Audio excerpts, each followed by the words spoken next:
Hi, this is Bob Diamond. On behalf of myself, my brother Ed Diamond, and all of us at the Diamond Law Center, welcome to our bonus training materials for Jack Bosch's course. Now, it's very interesting. Jack came up with this course, and it actually mirrored a deal that I had done, and I only did the deal because I was forced to. I bought a property at tax sale, and the property didn't quite work out. I bought vacant land for $3,000, and my original intention was to sell it to the neighbor next door because it could be used to expand his lot, or else just sell it out in the open market. And the problem was that despite my efforts, the land did not sell. I put it up with a realtor, I advertised it in the paper, I did everything I could think of to get it to sell, and it just didn't. I was sitting there basically with a broken deal and not really knowing what to do with it. And let me explain why I didn't just build on it, because it was vacant land. The land was too narrow to build on. It was 48.5 feet wide instead of the required 50 feet wide. And I didn't want to go through the variance process because it wasn't cost effective. They would have required that I come up with a set of architect's plans, which means I would have had to hire the architect, and it wasn't worth it. It was a small amount of money that I had invested, relatively speaking. In thinking about what to do, I realized that since real estate taxes are not personal debts, meaning they can never show up in my personal credit report, they're just not personal debts, I simply stopped paying the real estate taxes to cut my losses and to exit the deal.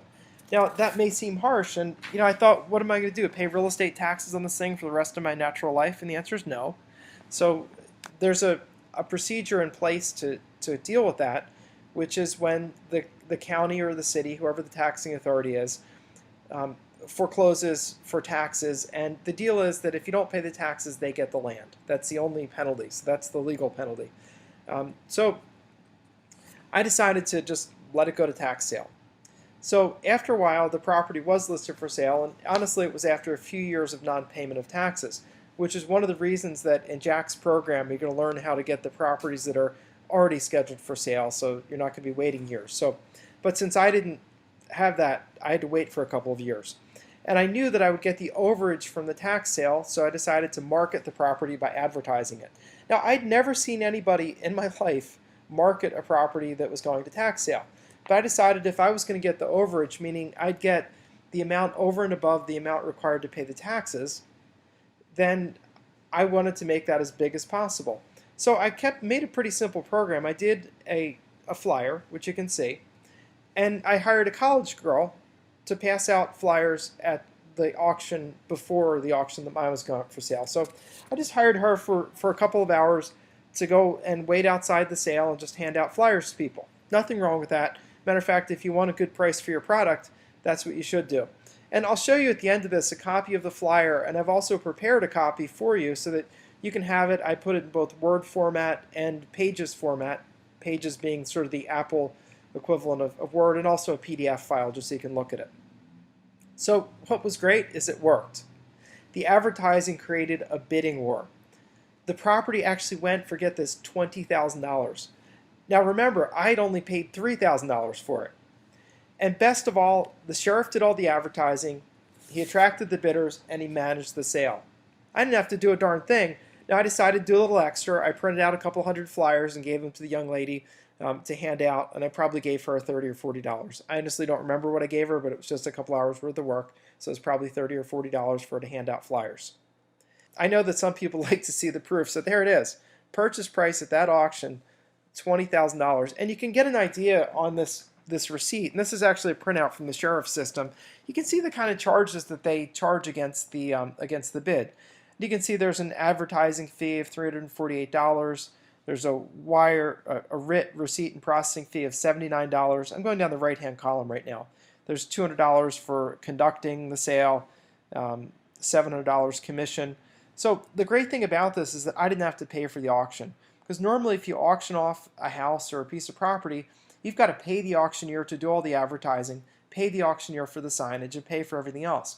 The sheriffs do all that for you. So who's ever holding the tax sale does that for you. Isn't that fantastic? So what I'd like to do is show you a couple things now just to give a little more insight into this deal. So first I'm going to show you a picture of the property. This is the property pulled up in Google Earth, which is kind of cool. And Google Earth is always a nice way to see properties if you want to know more about them. And the vacant land is right there, that sort of dirt spot, that's the vacant land. whenever you're looking at these tax sale properties, Google Earth is something you may want to use to look at the properties. This is the flyer that I made up for the property, and what I did was I actually retyped it so you guys can have one that you can work with, because the copy I had was no longer in a editable format. So I retyped it, but let me zoom this in a little bit so you guys can see it. So you can see that I outlined where the land is. It's 48.5 feet wide, 127 feet deep, 6,160 square feet. I got that information from the tax assessor's website. And I put on the little map, I put the zoning on it. It's zoned R2 residential, which is for single family detached. And I put that the land was currently vacant. I also got some pictures of houses in the neighborhood. So let me zoom in and you can see the house across the street. Typical from the neighborhood, it's a neighborhood of stone houses built in the late 1800s, so very, very nice. And going down, this is a picture of the land and the house next door. Now, unfortunately, the sun was really blazing into the camera, so it's hard to see and get a very, very good view of it, but it's another stone house, and the lot was obviously a little overgrown with just, green things that we get in Pennsylvania, so nothing too interesting there, but it gives the people an idea, especially I think the house across the street gives them a good idea of what they're buying into, which I think is a nice idea. Pictures are always good. And you can see a little bit more of an up close on my map. And the map of the street, of course, does have, or the place does have street frontage, and it is able to get all the services that you would need. And I point that out on the next page. So going down, I did a description. And I tried to make a good headline, which is this part right here. Opportunity knocking for builder or owner occupant. Property will sell. No minimum bid. Absolute auction. So I'm letting them know it's going to sell. Give them a little information about it. It's a beautiful flat lot going to tax sale. I've decided not to build on it. Talk about it being close to a train station. And I talk a little bit about the property, giving over here the size, that it's flat, that has access to all the utilities, public water and sewer, gas and electric, desirable Mount Airy section of Philadelphia address, and also pointing out that there's no right of redemption, and I'll give them clean title because I'll go ahead and sign off a quitclaim deed at the end. And I also put in my contact information. I put it here at the bottom, and I also put it up at the top of the page. Now next, because I thought maybe someone would want to know more about zoning, they may not know much about it, I went and got the zoning information, and anybody can get this. I got this from the zoning office at the city. It talks about R2 zoning, and R2 is generally detached single-family dwellings, and you can see it's for that or churches, daycare, garage, so someone next door could use it for a garage if they wanted to, and potentially you could use it for a duplex or a multifamily. And here's where I had the problem. You can see in this little section, minimum lot width 50 feet. So I didn't make that. That was the only problem with my lot. And honestly, you could get a variance to build. I just didn't want to do building on it. I was not up for building a house at that time. When you build houses, you have to have the time to devote to supervising the contractors, and I didn't want to do that. I really bought it to just quick flip it. And often they say that invention is the child of necessity, or no, necessity is the mother of invention, is the way it's said. In this case, I invented getting rid of my property through the tax sale, just as a way to get out of a deal that wasn't working out. And Jack has taken this and made it into a whole system, so you're absolutely going to love it. I know it works. I was so excited when Jack told me about a system. I'm like, that is such a cool thing. And I actually surprised him, as you probably heard in the webinar. I surprised him and told him that I'd done a deal like that before. So I think it's very cool. The other thing I did that I think you might want to do, that I'm sure you've never seen before. So whenever you make representations to people, they may take it like you're giving some kind of a guarantee or warranty. And I think that it's good to disclose that you're not warranting or guaranteeing the information, but I go a step further. I let them know I'll warrant and guarantee the information if they want to pay me for it.